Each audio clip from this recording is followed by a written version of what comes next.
Hello, beautiful people. Thank you so much for joining us today as we start a new series of African art. Let's talk about it. Ah, do you like that? Well, this is yours truly, Christine, with Exhibit Africa Inc. I'm glad to be back. So, we're going to continue on just as we did from our previous series, where we shared fun and interesting facts about 54 of Africa's countries. If you missed that out, please check that through our social media sites or whichever sites we would be on, specifically TikTok and YouTube. And also, while you're at it, please feel free to follow us or to subscribe.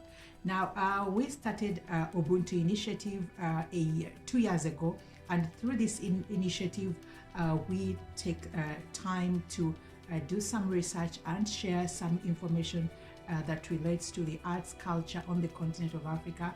So what we request in return is for you to please support our initiative by going to our website and click on the link and support us by picking up or purchasing merchandise through our host store. So we have merchandise that pertains to Exhibit Africa if you're interested in that. Or we have merchandise that has different kinds of art style, contemporary art style. So we encourage you to please visit our website so that you can support us. We really do appreciate that.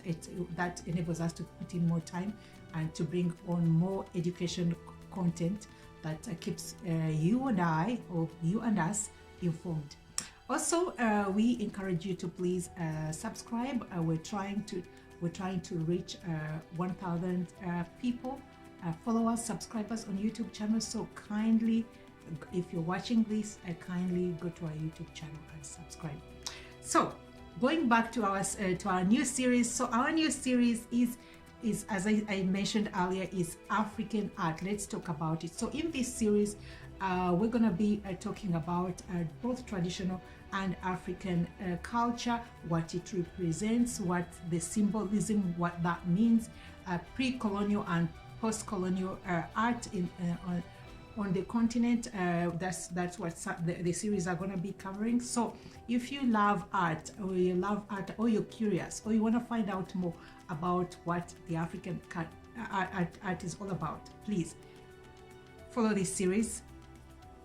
We might have it might go on. We're not sure because we have quite a lot to cover, but not to worry. We're going to be sharing this in segments, so you can always come in and check out check in different segments for about 30 minutes or an hour. So let's get started with the African culture. So today's information, as far as African art goes, is compiled by www.newworldsencyclopedia.org if you want to check them out, and read to you by yours truly, Christine, by courtesy of Exhibit Africa Ubuntu Initiative. So let's look at the arts. So in this part of the arts, we're going to be looking at the history. We're going to look at the emphasis, why African art has emphasis on the human figure. We're also going to look at the visual abstraction. We're also going to look at the emphasis on sculpture, performance art, and traditional art. So let's get started with the history of Africa.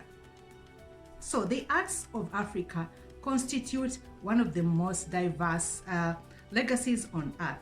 While many observers tend to generalize traditional African art, the continent is full of people, societies, and civilization, each with a unique visual culture.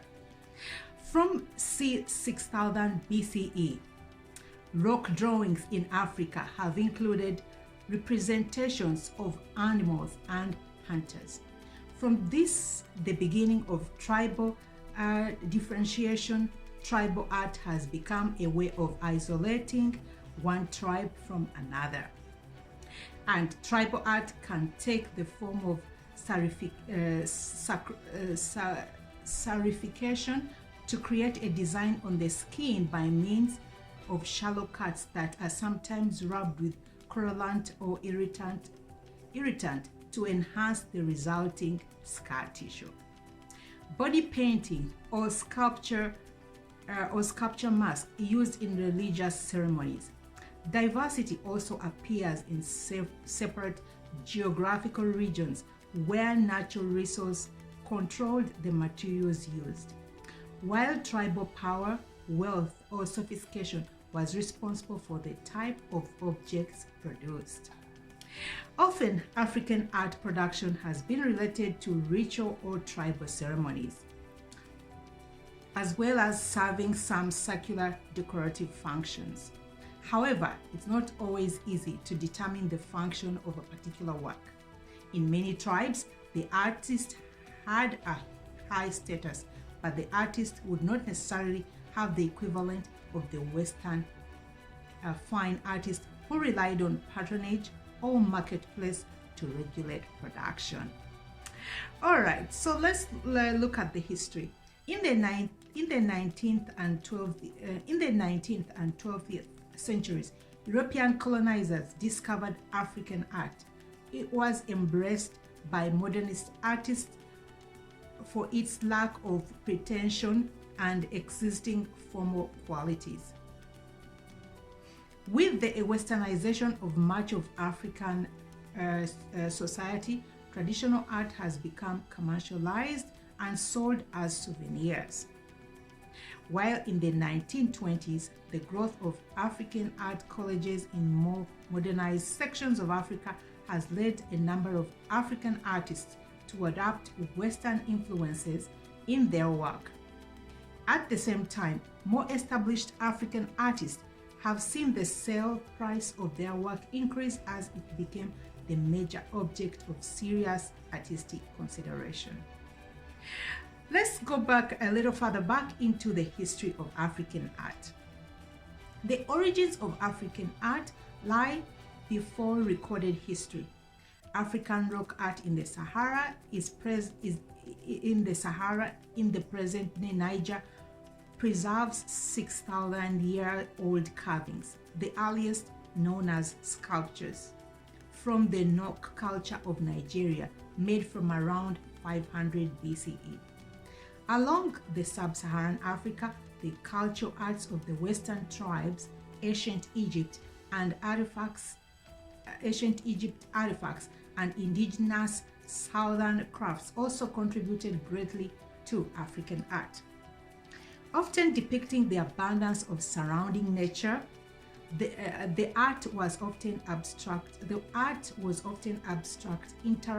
Interpretations of animals, plant life, all natural designs and shapes. More complex methods of producing art were developed in sub-Saharan Africa around the 10th century. Some of the most notable advancements include the bronze work of Ibo Ukwu and terracotta and metal works of Ilefe, bronze and brass castings. Despite this diversity, there are some unifying artistic themes when considering the totality of visual sculpture from the continent of Africa. Now, let's find out why there is emphasis on human figure when it comes to African art. The human figure is the primary subject matter for most African art. In historical periods evolving trade between Africa and Europe, the introduction of the human body into existing European pottery and other forms can reliably be taken as evidence of contact with African cultures. For example, in the 15th century, Portugal traded with the Sapi culture near the Ivory Coast in West Africa, who created elaborate ivory sword sealers that were hybrids of African and European designs, most notably with the addition of human figures. Now let's take a look at the abstract art of visual abstraction, I beg your pardon. African artworks tend to favor visual abstraction over naturalistic representation. This is because many of African artworks, regardless of the medium, tend to represent objects all ideas rather than depict them. Even the so-called portrait heads of Ilefe in modern-day Nigeria, usually thought of as naturalistic representation of rulers, have actually been smoothened and simplified in an effort to abstract and generalize stylic norms. Ancient Egyptian art, also usually thought of as naturalistic depictive, makes use of highly abstracted and regimented visual traditions, especially in painting, as well as use of different colors to represent the qualities and characteristics of an individual being depicted.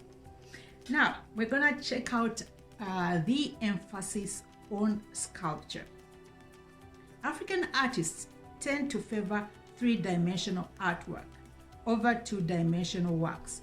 Even many African paintings or cloth works were meant to be experienced three-dimensionally. House paintings are often seen as a continuous design wrapped around a house, forcing the viewer to walk around the work to experience it fully. While decorated clothes are often worn as decorative or ceremonial garments, transforming the wearer into a living sculpture. Now let's check out the performance arts. An extension of the utilitarianism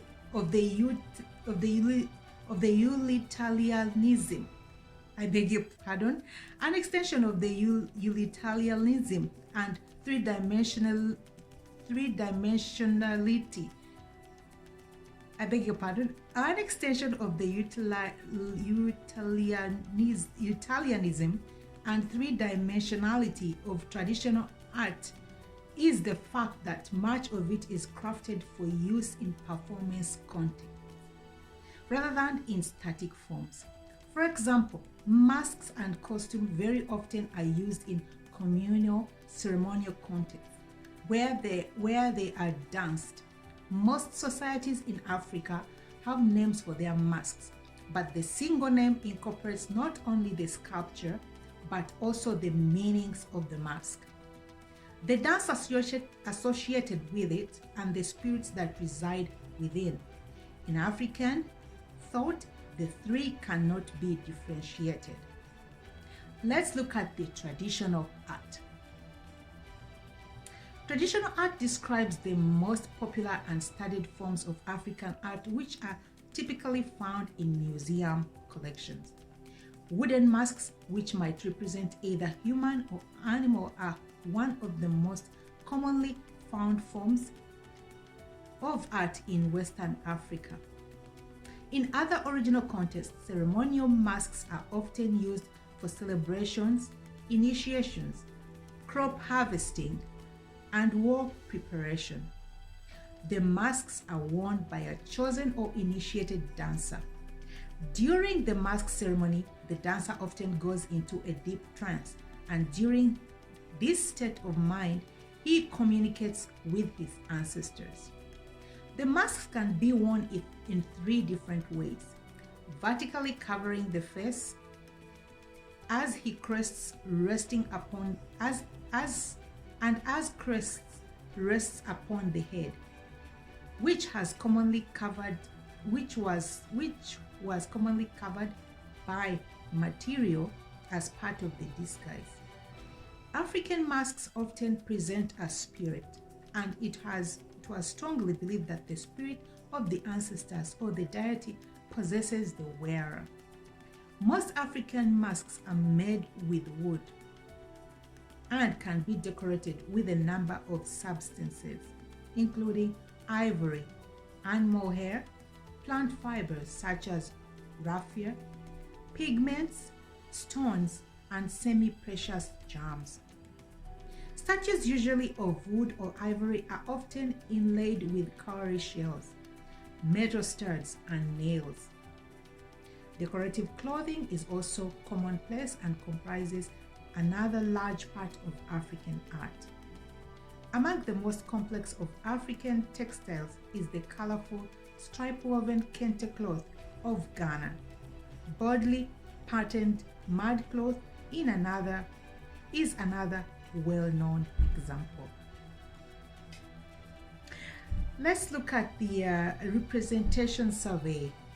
A complete survey in African art is impossible given the limit of the current article. Several regional examples are described here, and more specific information is available at specific country articles if you want to check out the article.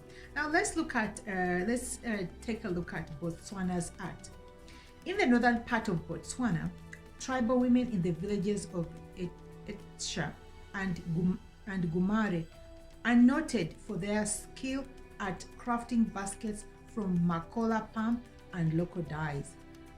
The baskets are generally woven into three types: large lidded baskets used for storage, large open baskets for carrying objects on the head or for the winnowing thread grain, and smaller plates for winnowing pounded grains. The artistry of these baskets is being steadily enhanced through color use and improved designs as they are increasingly produced for commercial use. The oldest evidence are ancient paintings from both Botswana and South Africa.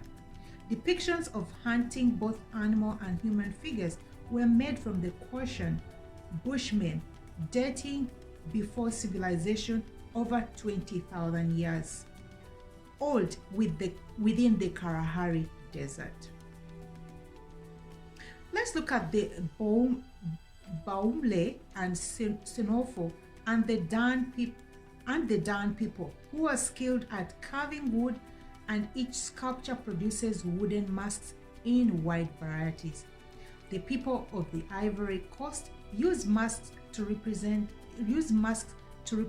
animals in the caricature to depict deities or to represent the souls of the departed. As the masks are held to be of great spiritual power, it is considered a taboo for any other specifically trained persons to wear or possess certain masks. These ceremonial masks each are thought to be a soul or life force, and wearing these masks is thought to transform the wearer into the entity the mask represents.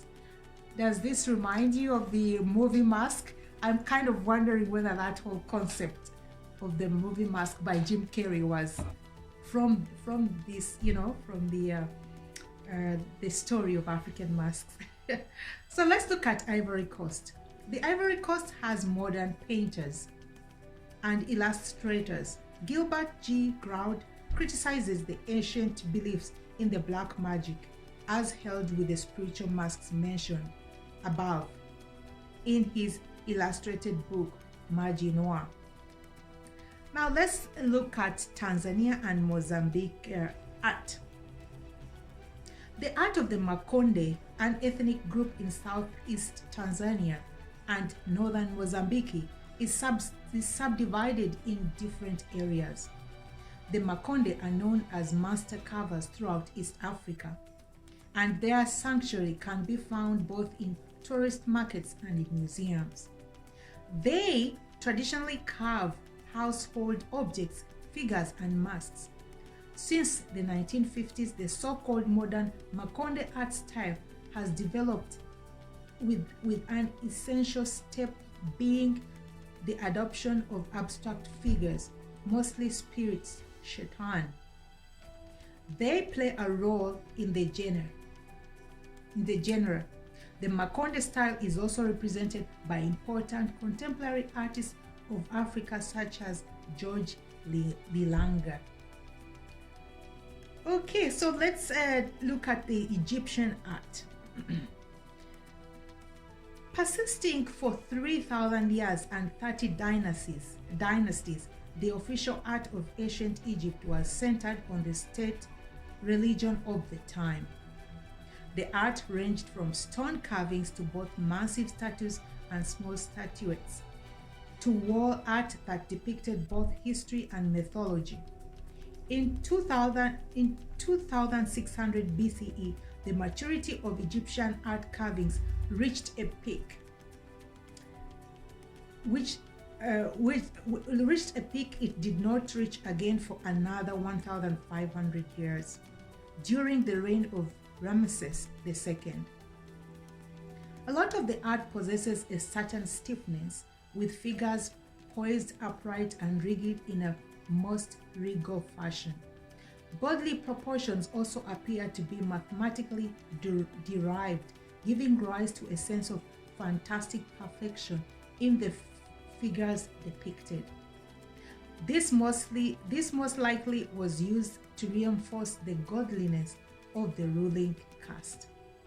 Now let's look at the influence of Western art. At the end of the 12th century, artists like Picasso, Matisse, Vincent van Gogh, Paul Gauguin, and Modigliani became aware of and inspired by African art. In a situation where the establishment avant-garde was straining against the constraints imposed by serving the world of appearances, African art demonstrated the power of supremely well-informed, well-organized forms, produced not only by responding to the faculty of sight, but also, and often primarily the faculty of imagination, emotion, and mystical and religious experience. These artists saw in African art a form of perfection and sophistication unified with phenomenal expressive power. The study of and response to African art by artists at the beginning of the 12th century facilitated an explosion of interest in the abstraction, organization, and reorganization of forms and the exploration of emotional, psychological areas hitherto unseen in Western art. By these means, the status of visual arts was changed.